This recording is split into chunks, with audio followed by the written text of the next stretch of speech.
Welcome to the Fly Culture Podcast, bringing you interviews, reviews and fishing tips. Here's your host, Pete Tigers.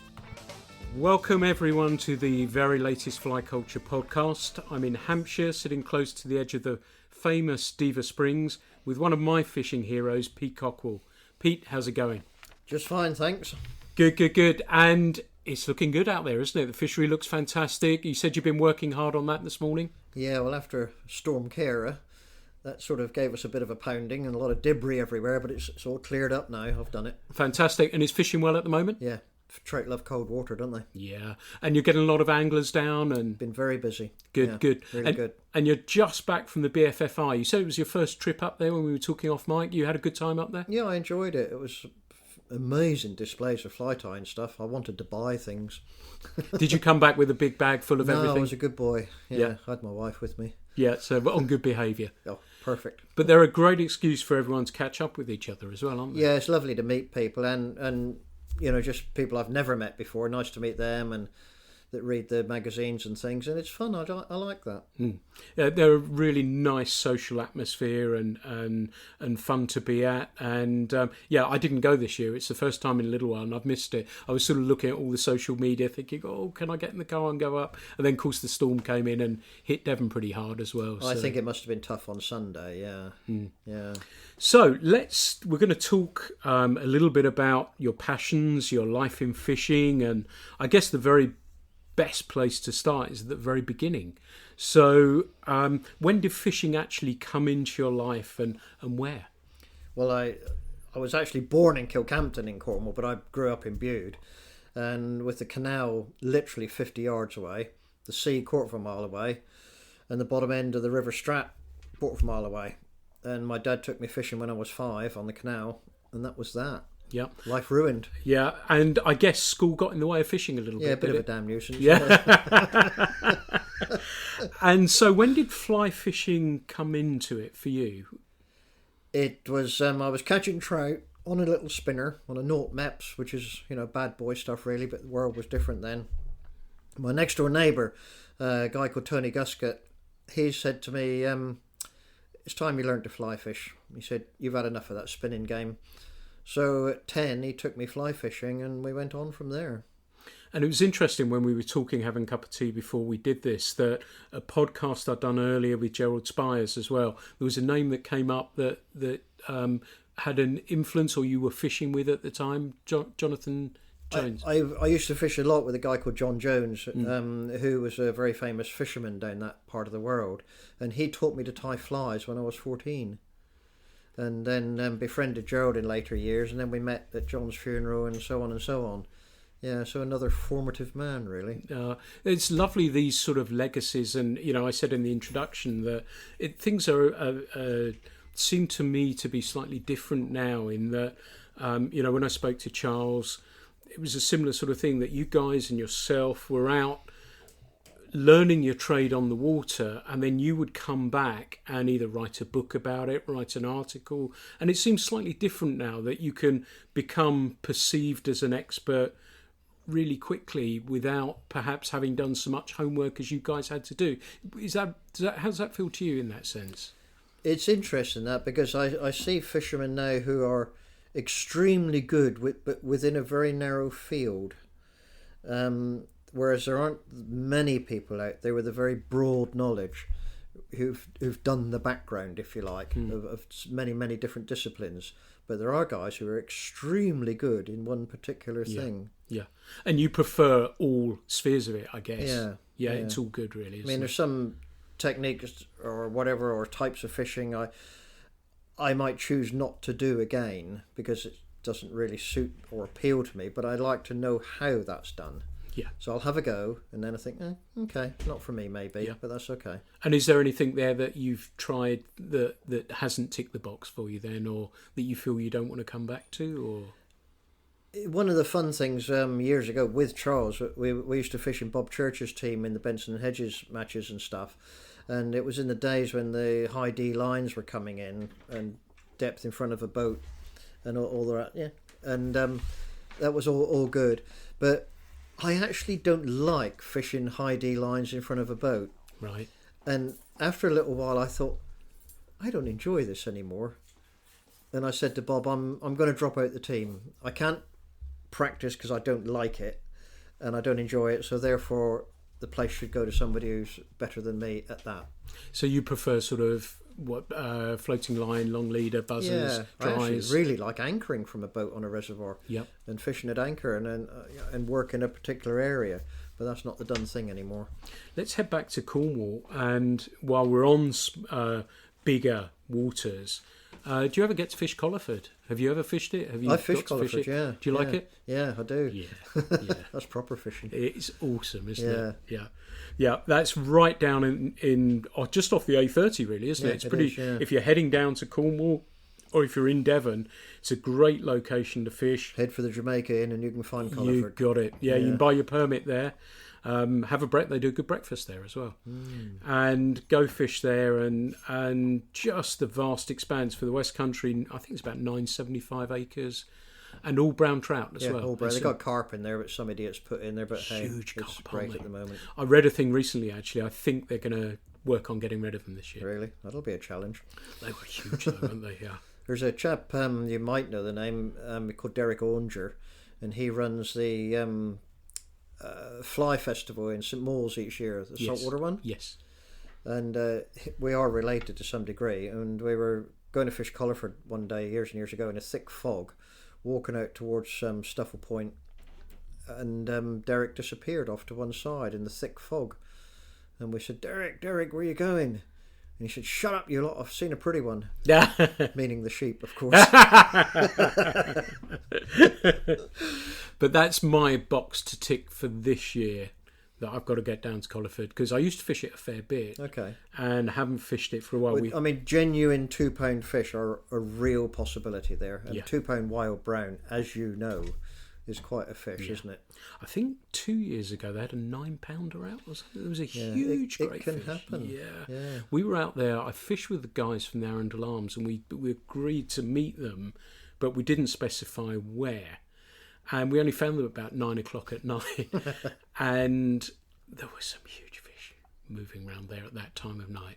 And it was I will never forget that. Tim was there, and Pilks, and it was amazing fun. But some of those fish moving out there were just a little bit too far. Yeah. It'd be lovely to have boats on there. They're smart. They know how to keep out the way, don't they? Yeah, but it's a wonderful fishery. So, yeah, that's one that I'm going to tick for this year, definitely.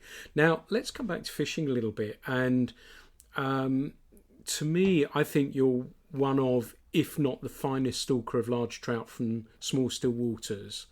And you were at the forefront of this approach. Where did that come in? Because I guess you'd moved away from Cornwall. Was it work that took you away from Cornwall, or was it? Yeah, work took me away. I'm really a water chemist. Right. And moved up from Cornwall to work. You know, things change. And the small fishery thing was just getting going then, in about 1968. And I was living then quite close to a guy called Colin Harms, who then decided that he was going to build a small stillwater fishery, which was Dameron. Ah, right. That's the blue, wasn't it? The Dameron blue. Yeah. Yep. Long before the Dameron blues were around. Yeah. But so then, of course, that continued, that friendship, going and seeing him as the lakes were being built, and then they were being fished and stuff. And of course, those were the days I met up with Charles, Terry Griffiths, fabulous fly tyer, long gone now, Dick Walker days. And of course the mighty Bill Sibbons. Yep. And we all used to meet up at weekends and develop these patterns and things. And this thing of seeing fish in clear water really got hold of me. And was that more in the Hampshire, I guess, with the clarity of the water and everything? It's short waters, isn't it, that do it. And Dameron's in Hampshire as well, was that? Yeah. And then did you have the others, Avington and Diva and everything else, come? They were coming along after that, yeah. And that was Sam Holland, wasn't it? Sam was Holland. Was Avington, yes. Yeah. And, you know, in those days, which sounds stupid, a 5 pound fish was big. Mm. And I got on front page of Angling Times with a 7 pounder. Wow. Yeah. And then they got bigger and bigger and bigger as techniques advanced, and then it sort of became a game to try to catch the doubles, and I suppose I got a bit of a name for that. And then gradually it's settled down, I think, now.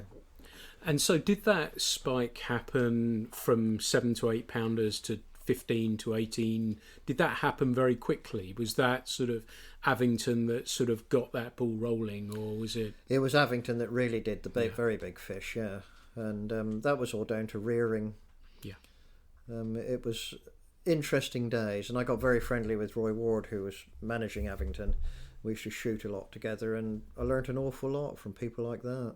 And was that hours on the water you guys were chatting, and I guess you were sharing ideas and approaches and everything else, and you were just hitting waters. And I love the idea of you sitting in the pub talking about stuff. That art's almost lost a little bit now because people share it on social media so quickly. That's now. right, yeah. I mean, we had to meet up to find out all these things, or use a telephone. There's a rare thing. Yeah. In fact, I mean, where we're sitting now, just behind me is a case with a big rainbow in it.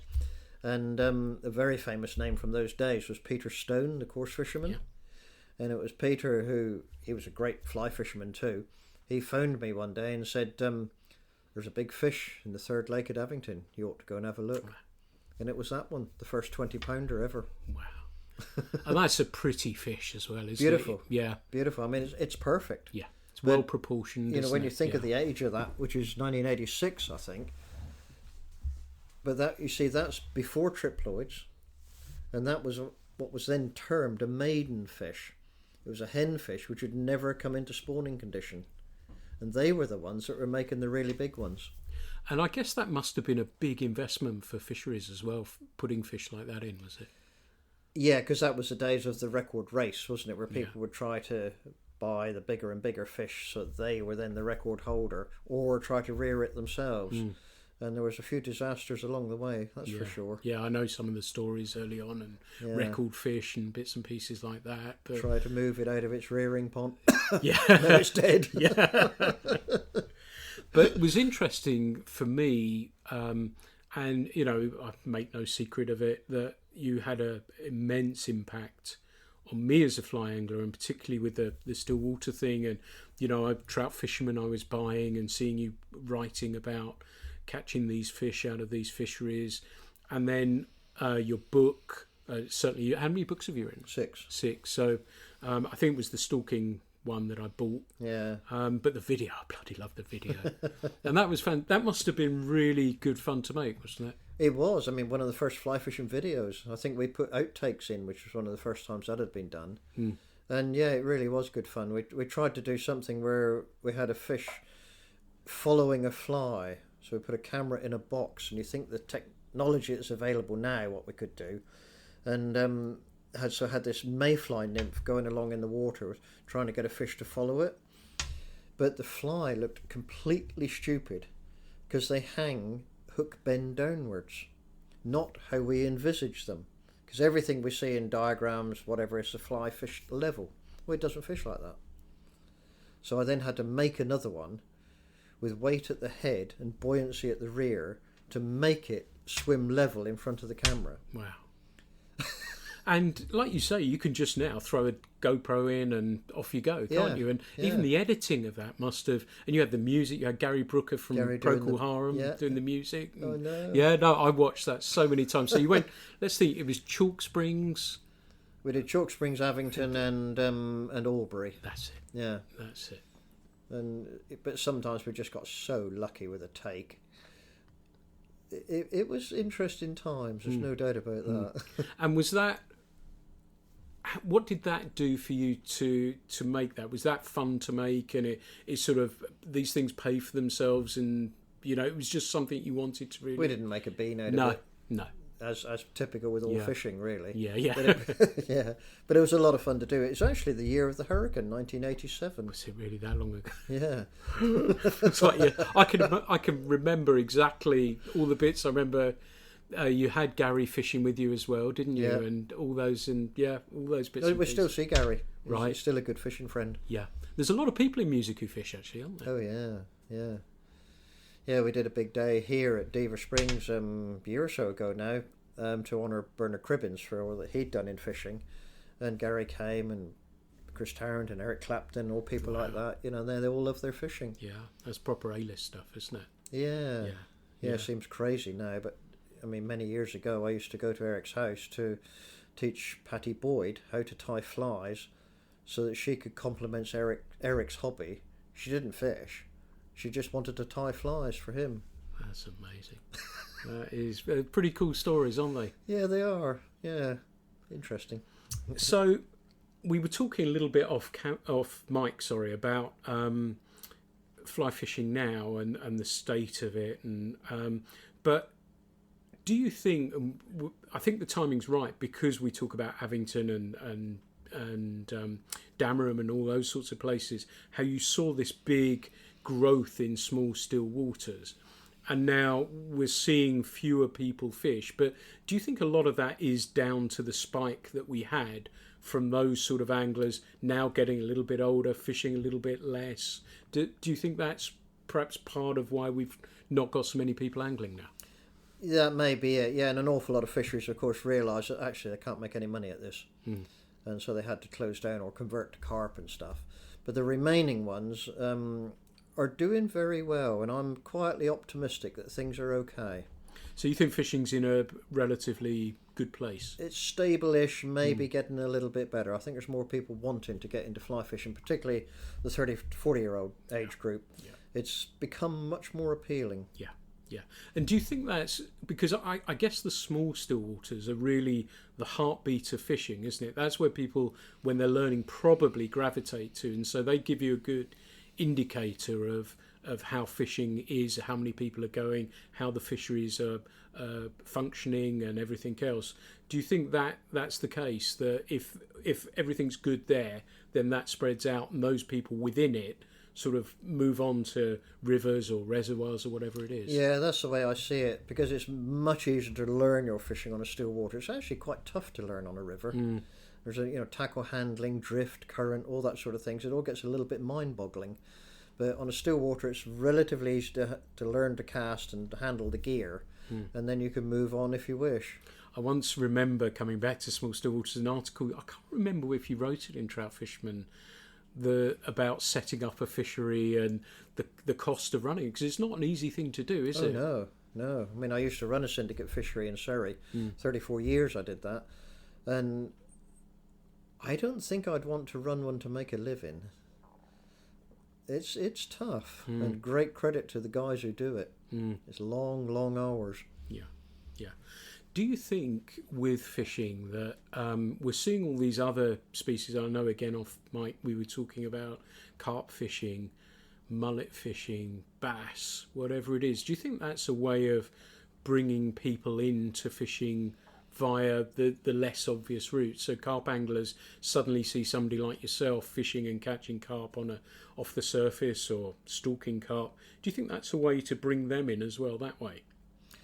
I think it may bring in a few of the carp anglers, not many, but it just does make the subject of fly fishing a bit more open.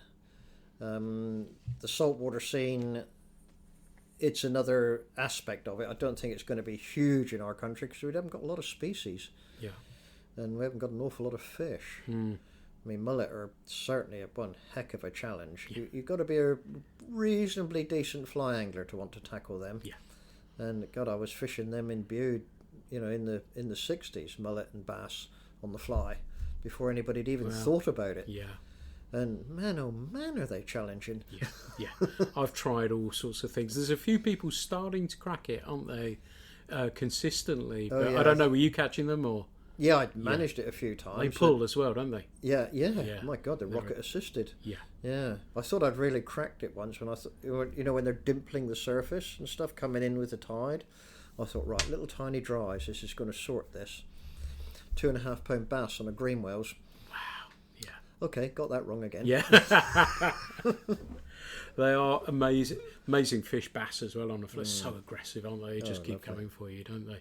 But I was kind of thinking as well that the soft plastic anglers, it's kind of relatively close to what we're doing. I know the casting aspect and everything else, but I just wondered, and my hope, I guess, subconsciously, is that this brings these people in via a different door than the natural one of starting on a still water and everything else. Yeah, the soft plastics and the jigs and all that sort of stuff for the species like perch and stuff, which are doing so very well now. That's brought a lot of people into different aspects of fishing.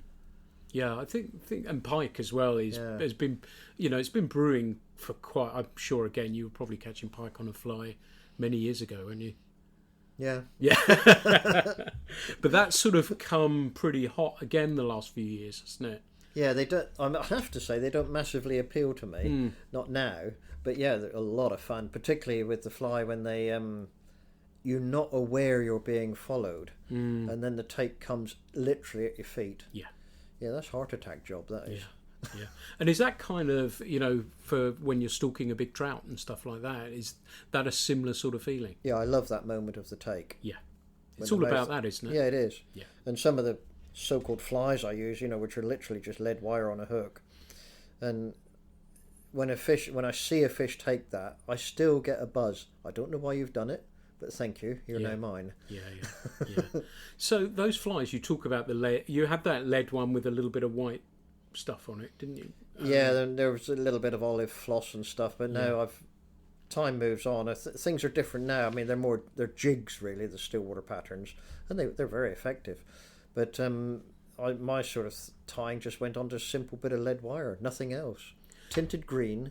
Yeah, with a Pantone pen, and that was it. Do you think that tells us that sometimes we overthink it? And was it the movement you think that was, or what do you think it was with something so simple that was inquisitiveness? Or you can't get away from the fact that hanging underneath it is a whacking great curve of metal, and at the other end is a great big metal ring with what appears to be a hawser attached to it. Yeah.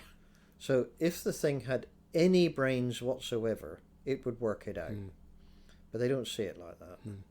And I think they just see those turns of lead wire, clicks, maybe that's the segments of an insect abdomen, maybe that's enough. Got not much time to think about it, okay, I'll have it. And I sometimes give the analogy when I'm doing talks for clubs, I'll put up a picture of that thing, that fly, call it that, and I say, no, you guys, when you go home tonight, you good ladies will have cooked your steak and chips and all that sort of thing, and you'll sit down to eat it after this evening you've been out. Sticking up through your steak is a big curve of metal, and it's attached to some flex which is going to a 13 amp socket plug. You're going to be suspicious. Trout don't think like that. No. So don't put your head into a trout's head. Yeah. It is, because it is kind of interesting, isn't it? That we sometimes get hot under the collar about the amount of hackle turns we have, and we have got that great big bit of metal underneath it, haven't we? And it doesn't stop. Fabulous fly tying. I mean, looking at the BFFI show at the weekend, fantastic fly tying. It really, really is. But you can't defeat that great big chunk of metal. Yeah. So we're at one of the premier stalking waters, probably in the UK actually. And do you see, having watched your video and read everything, I got that you needed to put your hat, your polarized glasses, walk and find the fish. That's how guys like you were catching those big fish. But do you see anglers doing that, or they just want to go out for a day's fishing, throw a few lines out and catch a fish? And do you see many people stalking the we fish? do. You still get the stalkers. There's all aspects of it. There's a few dedicated stalking guys still around, and a few come around. Other people like to learn it and move on.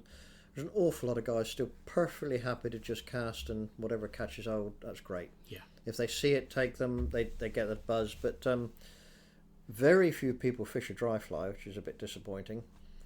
I mean, this last winter, the big browns here, because we haven't had a winter, there's been buzzer hatches every day.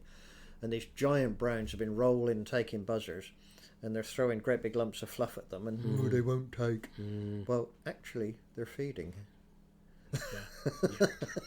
And it is, I guess a lot of it is watching, isn't it? Yeah, and be observant. Yeah, Isaac Walton. Yeah. That's the crunch in all aspects of fishing, I think. Patient. Yeah, absolutely. So we've talked about the still water stuff a little bit, but it would be wrong of me not, because you're a really, really well-travelled angler. You're just back from South America? Yeah, from southern Patagonia. And what were you chasing down there? Rainbows. And what was the approach there? That was Jurassic, was it? Jurassic Lake, as it's called. Can you tell us a little bit about Jurassic Lake? Yeah, Lake Strobel. It's 8 miles by 10 miles. It's 3,000 feet high. There's nothing there. It blows like crazy most of the time. It's an immensely rich water. It's only got Daphnia and a very small shrimp in it. The fish feed on these things and they will hit in excess of 20 pounds. Wow. And they're the fittest, most gorgeous rainbows I've ever seen. You need to adapt yourself a little bit to the surroundings and stuff to fish it, and then hold on tight. When we fish 15-pound leader, or you will be broken. Wow. We use carp hooks, or you will be straightened. Wow. And did you have to learn the hard way with that? Yeah. Yeah. And so do you go down there for, what is it, a week, 10 days? A week's fishing, yeah. Right. Sometimes I do 2 weeks, depending how many people I've got. Yeah, so you take groups down there as well. Yeah. And it must be amazing for you to see people who have not been there before hook into their first fish. Oh, what's this stuff coming out behind my fly line? That's your backing. Yeah. Oh, really? I've not seen that before. Yeah. And are you there next year as well? Yep. Yeah, you'll be back down there. And we talked again off mic, grayling, and I think there's lots to talk about with there. They really are a huge passion of yours. Where did that start? Was that in Cornwall? Yeah, that was in Cornwall on the Tamar. Got my first one there, and I just thought they were so beautiful, and that was it. I just wanted to catch grayling ever after. Yeah. And then the first time I went to Alaska, which would be now 33 years ago, I caught an Arctic grayling, and oh boy, then another passion started. And I just love them. Yeah, yeah. So that went on and on. And how are you fishing for those in Alaska? What? Are you fishing nymphs or are you fishing dries? Oh, you can do both, rise, right? And yeah. so they'll rise even these great big fish. Oh, they will rise, yeah.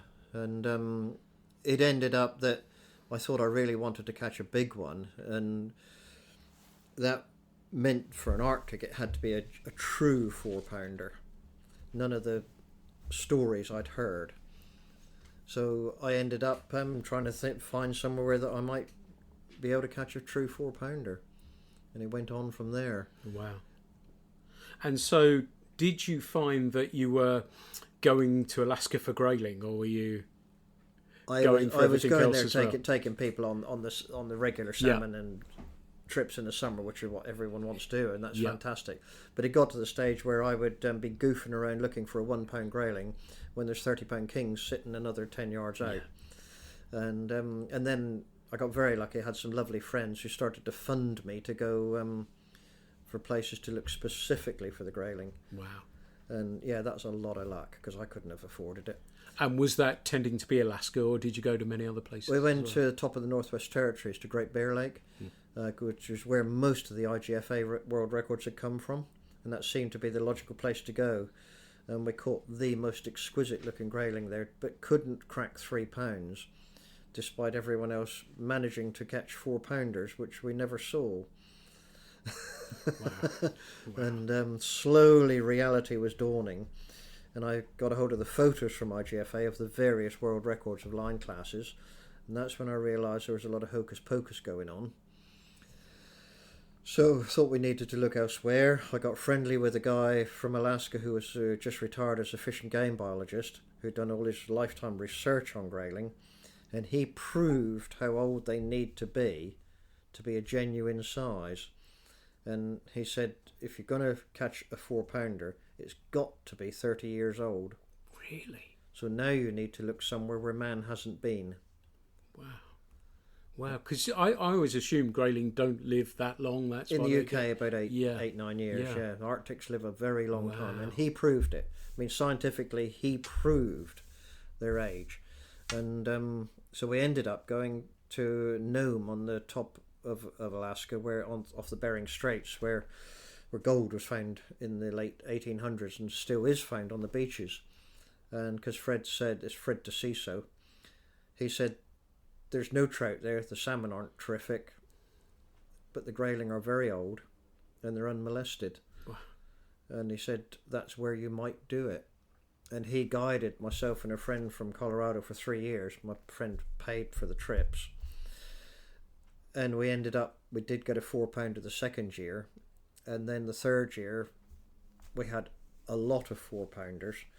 And Lou, my friend, he, on the dry fly, which you'll love, he had 8 4-pounders in a day. Dear me.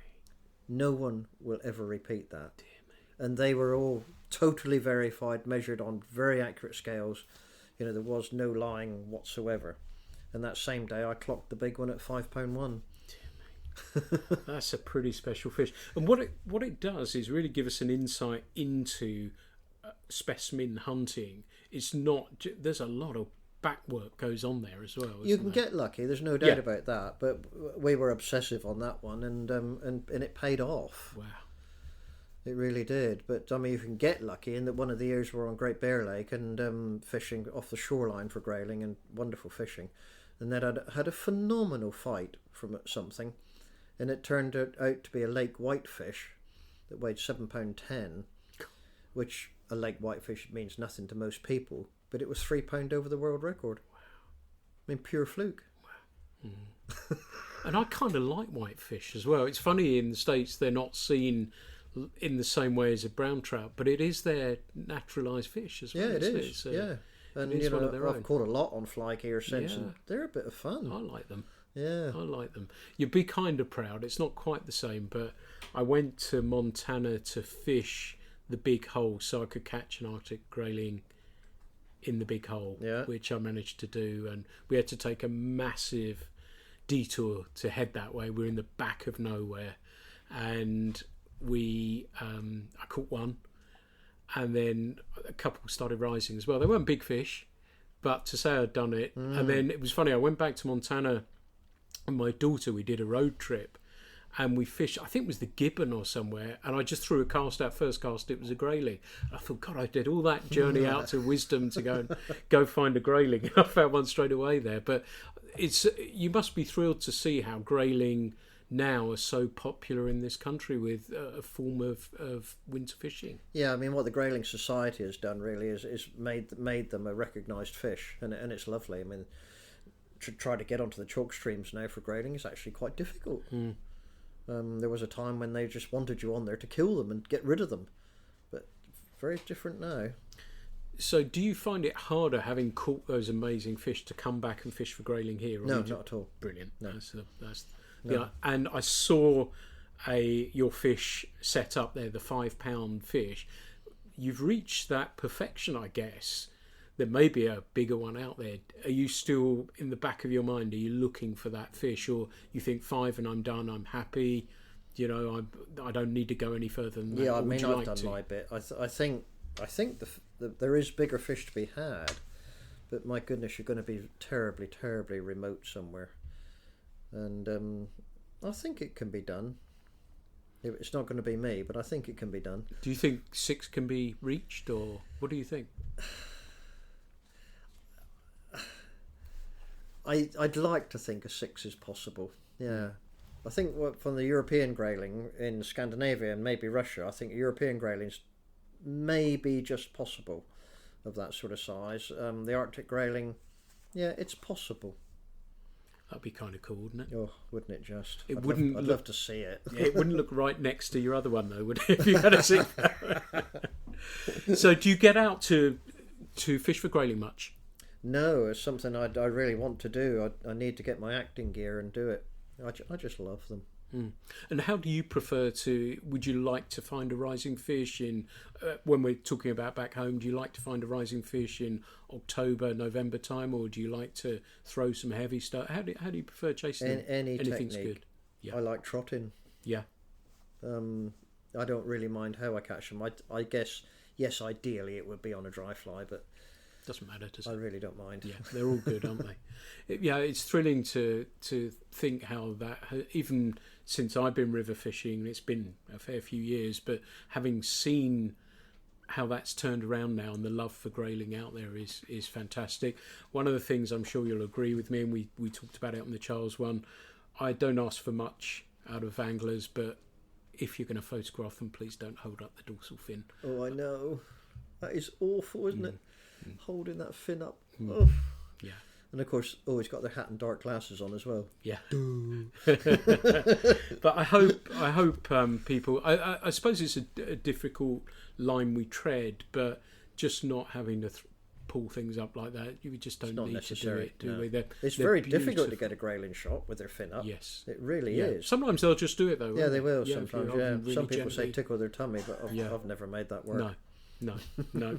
Sometimes they do and sometimes they don't. But yeah, I don't ask for much from anyone, but please don't hold the fin up and stuff like that. But we also talked a little bit about carp, and again, I guess, this is why it's fantastic sitting down and talking with you about these things, that I guess you were probably catching carp years and years and years ago. A very long time ago on the fly, yeah. It started off by accident, and then it went on trout waters where there was a few carp, you get the odd one.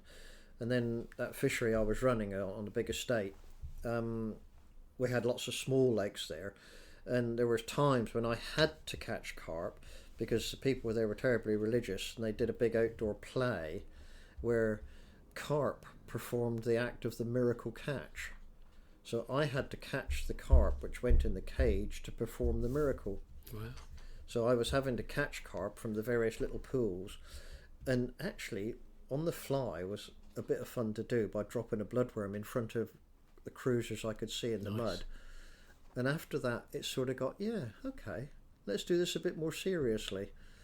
And it's developed into something which is enormous fun. Yeah.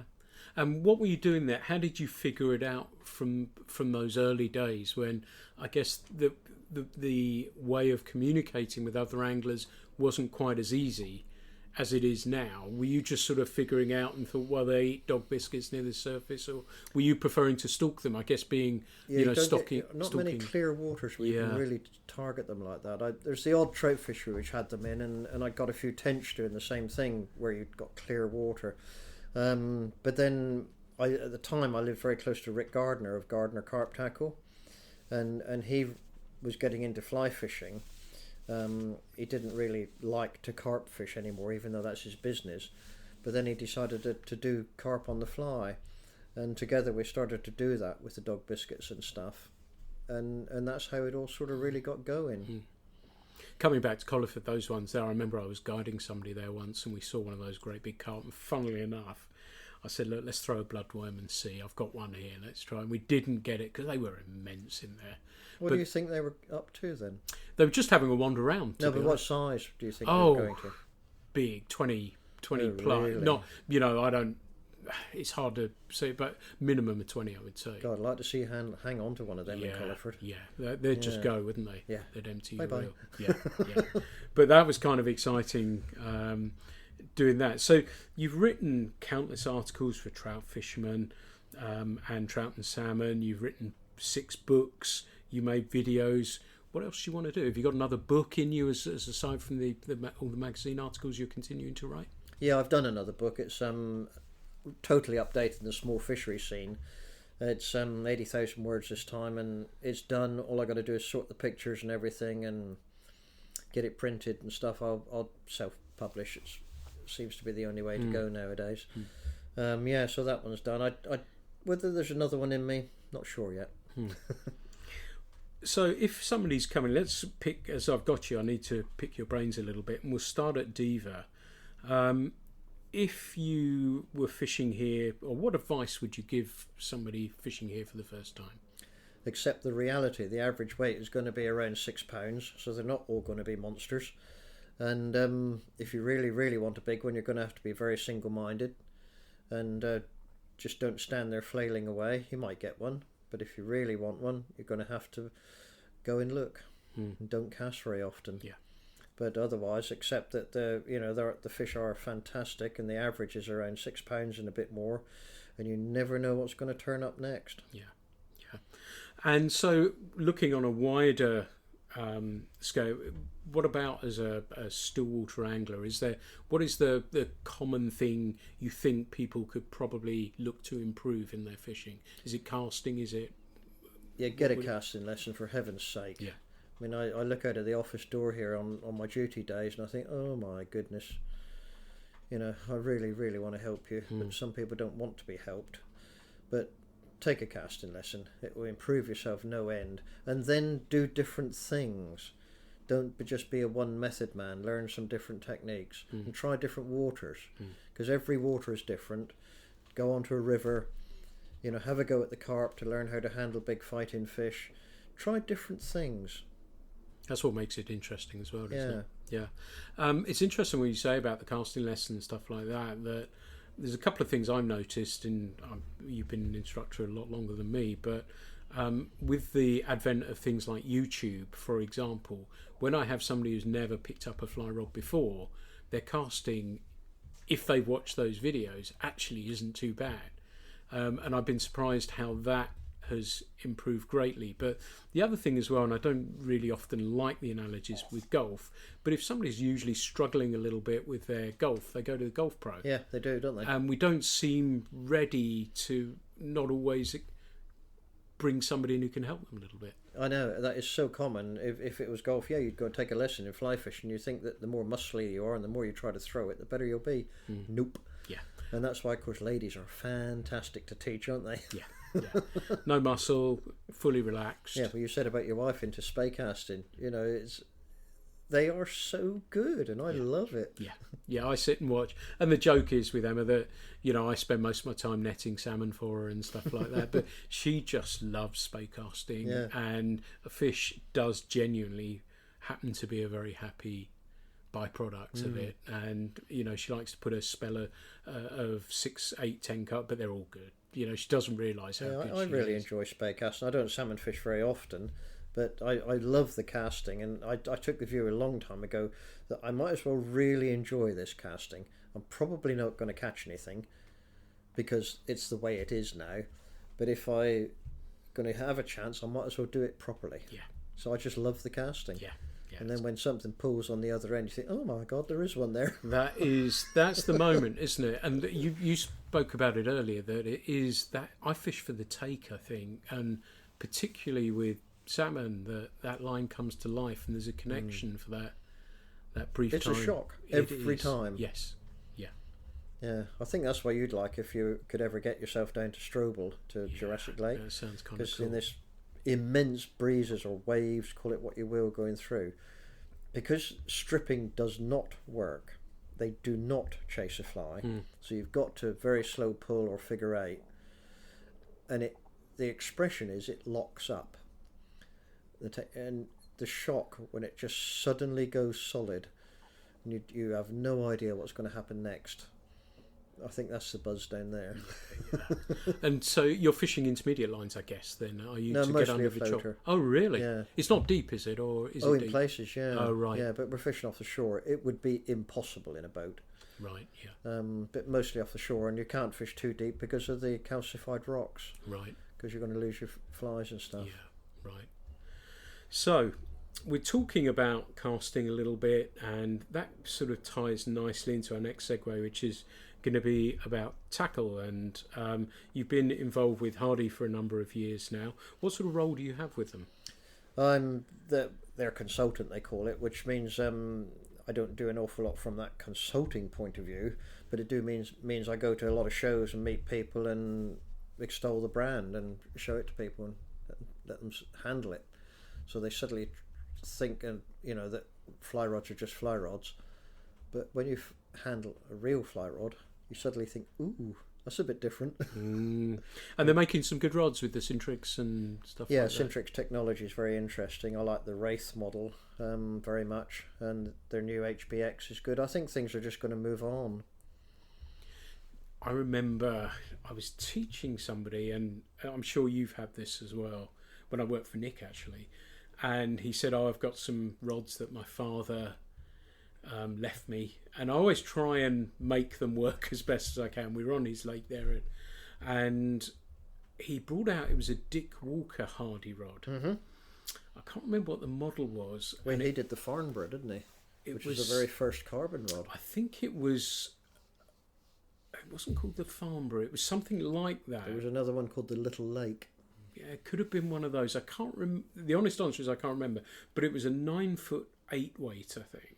And I said, I've got an 8 weight in the truck. I'll go and get it. And we went down and we set it up. And this thing was extraordinary. It still was a fantastic rod. It really it would throw the whole fly line. with ease, and it was amazing to see that one perform. But what is your Hall of Fame rod? Is it a 9'6" weight? Is it where do you tend to fish with, and what are you fishing with? On the small fisheries, I'm usually on a 5 or a 6 weight.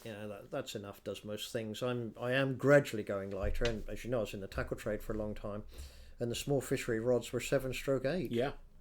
And then it gradually started to drop down. 6 is by far the most common now, with more and more people using 5s. Yeah. And if the fishery isn't weeded and whatever and problems in it, then a 4 is really good fun. Yeah. Yeah. No, it's been interesting to see that. I did again another one with Nick, and I had a 10-foot 4 weight, and he said, "Oh, for out of a boat, throwing that would be the perfect sort of rod for that now." So, but you have to balance it to where you are, really. Yeah. And the flies as well, isn't it? The weight of the flies. The weight of the fly. You cannot cast a big bulky fly on a 4 weight rod. Yeah. There isn't enough physical mass in the fly line to take it out, and people don't quite get that it's corollary. music to my ears, that, because I think people think about the ability to play the fish, but it's to deliver the payload, isn't it? And if you're throwing something heavy, a 4 weight's going to struggle, but little hoppers. And the conditions. I mean, we talk again about Strobel with the winds. I use a 9 weight. Yeah. Because with that, I can get that 9 weight line out there. I'd love to fish it with a 6 weight, but I'm not going to be able to get it to beat the wind. Do you know, you're talking about distance and stuff, I think you were the first person I saw cast a whole fly line. Really? Yeah. I think it was down here. Especially shortened one. Yeah. Shooting head. But I'm thinking about it now. I think it was down there, and you threw a whole fly line. I'd never seen it. I was like awestruck. I couldn't believe somebody could actually do that. And it must be that the changes you've seen in tackle, be it graphite, be it Cintrix, be it whatever it is, fly line manufacture, tapers, how it must be. Was it easier in the older days when it was more simple, or is it better now, or is it the gear is much better now. We talked earlier about my friend John Jones from Cornwall, and I remember I got into casting competitions down there then, and that was with Kane. Wow. And stood up on the platform and to cast, on the Bute Canal, and umpteen million false casts, and got it out there, and it was 19 yards, 2 inches, hey, beat that, chaps, And then a chap had a Milbro glass fibre rod and a shooting head, and he went flick, flick, flick 35 yards. Wow. And we all thought, ooh, things have changed here. Yeah, wow. And that's what's happened. Technology has moved on tremendously. And that's made it better and more enjoyable, do you think? It must be. Yeah, I love using the gear. Yeah. And casting is still a lot of fun to me. Yeah. And I often do it not deliberately to fish as such. I'm just enjoying the casting. Yeah, I get you 100%. It was interesting, actually, you talking about that again, I suppose it's pre-internet days that there was obviously a bit of a casting scene down in Cornwall as well. And how many of you were out doing that sort of thing? A little bunch of us travelled around to different places. A chap you would have known, Roy Buckingham. Yeah. From the Arundel Arms. He was a great caster. And we were doing it with the bait rods as well, with the rubber plug and things, not just the fly rods. And Simon Goldsworth, you he cross was there, swords with Simon, him down, his dad and everything else. And the Tonkins, his father and the son, Howard Tonkin and Alan. Wow. Yeah, they were great days. Do you think there's so much of that going on? I know we've got the, what's it called, the British Fly Casting Club sort of thing. And I that's a really interesting, my friend Lee Cummings, I know, set up a casting competition, I think it was last year. Do you think there's so much of that going on as it used to then? Because I don't get that sense that it was happening in the same way now as it was then. I don't think so, no, but there are people who still love the casting from the point of view of it, and not quite so mad on it, maybe. Yeah. Or around the country. I mean, at the shows, you get people demonstrating their casting and phenomenal ability. But I don't see people having a go themselves very much. Yeah. I got into it for a little while. It was great fun, and the tape measures are quite a sobering thing to use as well, isn't it? That you think, well, that's the full fly line, that's 90 feet plus the leader, that must be 100 feet. It's usually about 70 odd, isn't it? Yeah. Something like Yeah. that. And Yeah. it was really interesting fun to do that and see what you could do. And I again, my friend Lee Cummings came down, and he had his family with him, and they jumped out of the he jumped out of the car, said, Pete, I made this great line, da, da, da, da, da. His poor family was still stuck in the car, we were away casting and everything else, and there's a photo of he and I at the end of the week, and I look exhausted, and we cast and we cast and we cast and talked and discussed, and we had something to eat, and then we went out and cast, and it was just really, really good fun to do. And I haven't done that in the same way for quite some time now, and sharing views with people and talking about how you can, because we all want to improve all the time, don't we? Oh yeah, always improve. There was you'll love a casting story. I've always been a hardy man, but there was a time in my tackle trade business when I was doing lots of other things, and I was the first Loomis distributor in the country, and I used to go out a lot to the plant in Washington State, and I got quite friendly with Steve Rajeff, who is phenomenal. Yeah. And I went out once to the plant, and he was at the back of the thing on their casting pool, doing his thing, and he said, Peter, he said, I'm just working on a rod for the European market. Just give a few casts with this. Oh yeah, what? Like I'm going to have a cast against 13 times world fly casting champion? No, I got a bad wrist. I can't cast today. Yeah. I remember those Loomis days. I bought 2 from you. I've still got my GLX Really? and the GL4. Wow. Yeah, I've still got them. Still keep those. That's going nowhere, that one. But yeah, that sits there. I remember, what was the show they used to have at the NEC? Was it Go Fishing or something like that? And he came over one year for that. And I was just watching him cast, and how he delivered a casting demonstration was eye-opening. He's so relaxed. He was amazing. But the loveliest thing was that I was sharing a room with Nick, and we went back before we went back out again, and there was a lake out the back of where we were staying at the hotel, and so he'd done the demonstration all day, he'd been talking about the rods, talking to people, everything else, and the dude just went out there and did some casting on his own. I thought, he's the man. He's the man. And it was just fantastic. It just, things like that have a profound impact on you. And he's a lovely guy. Is he really? He's a big bear of a man, isn't he? Yeah.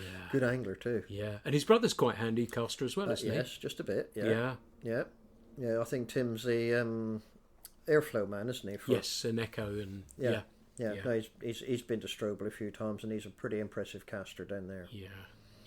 It's just been amazing to see people like this in these situations, and I hope we see many more, because there aren't so many shows about now either, are there? And there's not. they're pretty quiet, and I remember the CLA and watching the guys do the casting demonstrations and everything there, and it would be a packed arena, and I get the feeling we're not probably getting those in the same way now. For whatever reason, they're not financially viable, I guess. Yeah, is what it's boiling down to. Which is a great shame. It They're is, really exciting, and I used to. Well, the London Fly Fair was a lot of fun for 3 years, wasn't it? I really, really enjoyed that, and I had great hopes that would continue, and I hope somewhere along the line it picks up. I think on paper, and it's like Toby's show in Bristol as well, I think that has immense potential as well to reach a wider audience, perhaps not just with fly fishing, but be it soft plastics or whatever it is, to get people together, and like you've had at the BFFI at the weekend, for people to meet up and talk to each other. It's very important, it seems to me, this meeting and greeting and getting around the country. So let's go right the way back. If you had some advice for an 18-year-old Pete Cockwill, would you tell him to do anything differently? Would you wish you did something differently? How do you look at that now? What advice would you give an 18-year-old of yourself? Try as many different aspects of fly fishing as you can. Don't go down one single narrow line. I think don't seriously get into the competition side of it. Try many different things. I mean, I've done the warm saltwater stuff as well. I like bones and tried all sorts of things. and get yourself an all-round experience on many things, and then try doing something in the writing world. Brilliant. That's great advice. So we're sitting here in a wonderful place. You've had a wonderful life in fishing. You've loved it all. Yeah. And the passion burns as bright for fishing for you. Oh, goodness, yeah. Good. That's good to hear. Yeah, can't you go away so that I can go out fishing? Yeah. I can take a hint, however subtle or unsubtle. Is there somewhere that you would really... Is there still somewhere on the list that you haven't ticked that you'd want to say, I want to go there, or I'd like to go there? I've been very lucky, it's true, and I've had some great friends who funded me things. I would really like to catch a few more Atlantic salmon, because I think they're stunningly beautiful.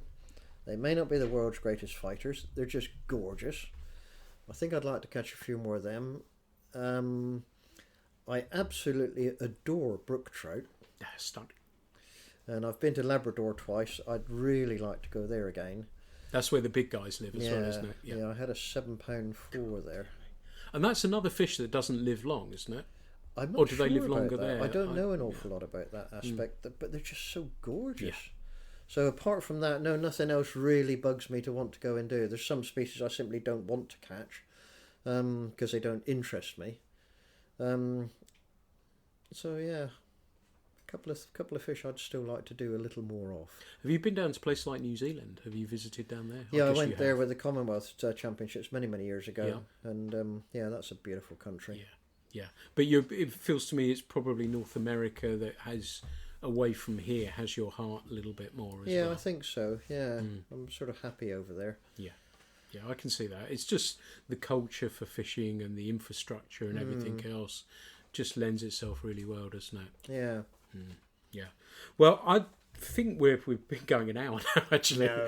That I said the same to Charles, and I make no secret of it, but I really feel I want to thank you for everything that you've done for fishing, and for me personally as well. You have had a profound impact on the way I approach fishing, how I feel about it, and how much I love it. So I want to thank you.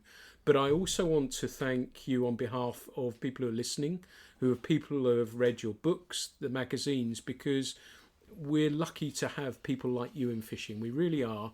And what you've done for fishing, how you've, as I said, shaped me, not just me, but probably thousands of other people as well. So thank you so much for that.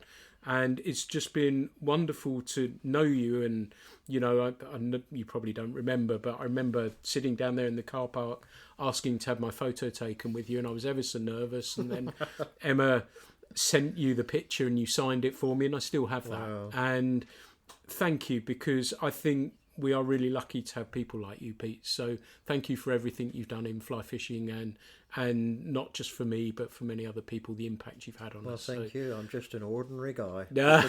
Just loves fishing. Well, that's where we've been lucky to have you. And thank you so much. And I hope that on your way down to Cornwall that you drop by, and I'll do my best to try and help you, poke you in the right direction for a salmon. We haven't got so many to play with, but that makes them all the more special. It does, yeah. Yeah, that's what makes me love them so much. So, Pete, thank you for sitting and chatting with me. It's been really fantastic and lovely to talk to you about so many different subjects. So, Pete, thank you very much indeed for that. It's been absolutely fantastic. So, everybody, I hope you've enjoyed this edition of the Fly Culture podcast.